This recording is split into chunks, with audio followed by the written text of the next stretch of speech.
for Wales. North!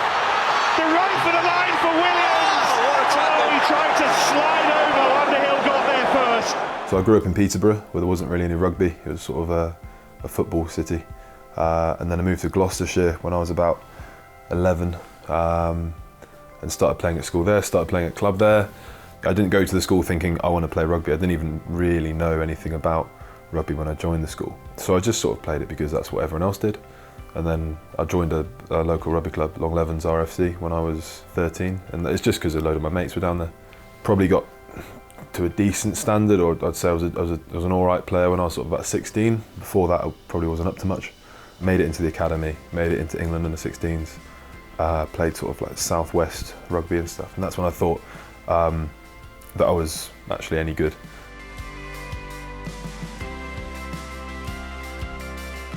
As a kid, that was probably the highlight of my rugby career, I guess. Like Lewis Ludlam was there as well, which is nice.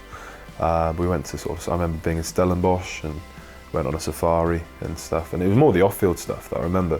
But I remember the under-18s was brilliant because it was such a creative sort of environment. You know, like you weren't punished for making mistakes and trying things, and you were given quite a lot of freedom. So out of school, I had a university offer at Cardiff, which I accepted and deferred for a year.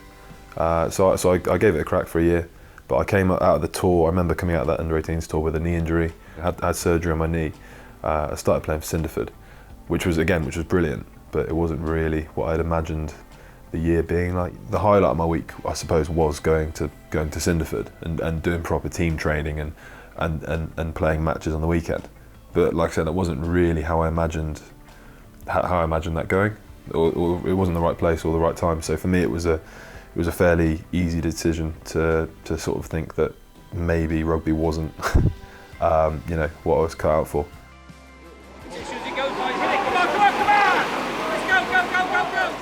And when I moved, I didn't move for rugby, just moved to sort of go to university.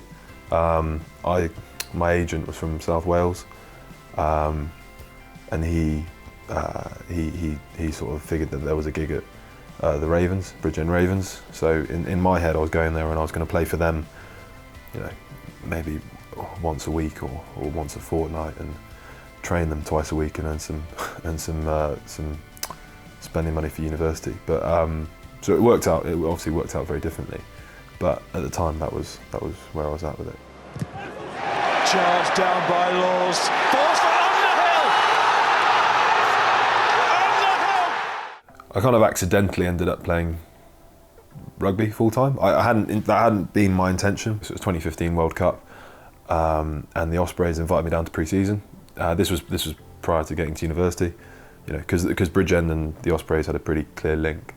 So I went down and trained with them, yeah, and it went fairly well. I think I played a couple of games before university actually started. I think I managed to get a week off for sort of, not for freshers, but for getting into the rhythm of things and getting to lectures and my halls and stuff. I moved into halls with a mate because my parents were on holiday, so I moved myself into halls. It was a fairly normal university experience because none of my mates from uni were sort of rugby mates, if you would. You know, I had in Cardiff had my university mates and sort of my university sort of lifestyle there, and then in Swansea, you know, did all my training and played and had all my rugby mates there. What I found difficult was I'd get back from training and all of my mates would have done their uni work for the day, and they'd be going down to the pub, and then it was a choice between, do I want to go out and sort of enjoy myself and build some relationships with people, or do I have to, you know, get down to the library on my own or whatever. Ryan Simmons keeps stretching Ireland here. Underhill, lovely pass. I played against Clermont Auvergne in the Champions Cup. This was my Champions Cup debut, and I played and we won at home, which was huge because, you know, they're such a big European club. Got my car, drove back to Halls, and there was just sort of my flatmate making a cup of tea in his pyjamas, sort of just like, oh, do you have a game this evening?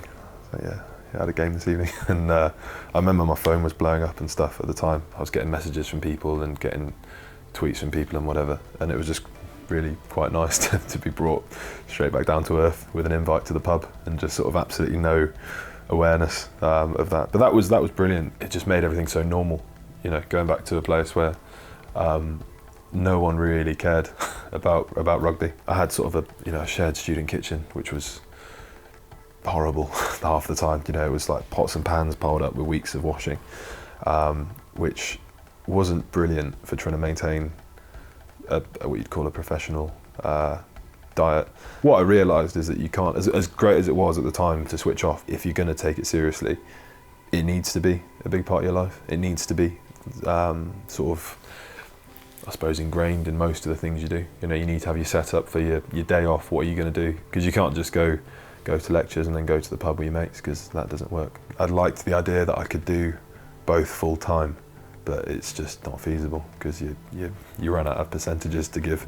wasn't doable, but also wasn't that enjoyable, because the more time I've spent sort of putting into rugby and into investing in myself and my body and my fitness and everything, that actually the more I've enjoyed it. I didn't want to do myself a disservice and sort of waste time doing exams if I wasn't going to have done the work prior to them and have been able to do the work prior to them. So I'd say it was a difficult decision, but it was actually kind of the only decision that I could make at the time. And afterwards it was a massive sense of relief. As cheesy as it sounds, I think enjoying it is the biggest thing you can, or the best thing you can do. You can't force people to have fun, and you can't force people to enjoy things. The best thing I did was leave a situation where I wasn't enjoying it and go to somewhere where I was enjoying it. And I don't think it had anything to do with performance or rugby, because there's no way that in 3 months I'd gone from playing, National 1 level to being playing well in the Pro 12. I wasn't a different player. It was an environment that suited me, and it was somewhere I had a lot of fun. But I think people are so increasingly concerned about performance at quite a young age. Rugby's such a social sport that you can't really get away from not enjoying it. And I think that's part of the best things that you can take out of it, are probably social things. You rarely remember everything that happened in the game, but you often remember who you were playing with, or what it felt like, or what it felt like after the game, or on a night out, or whatever it is.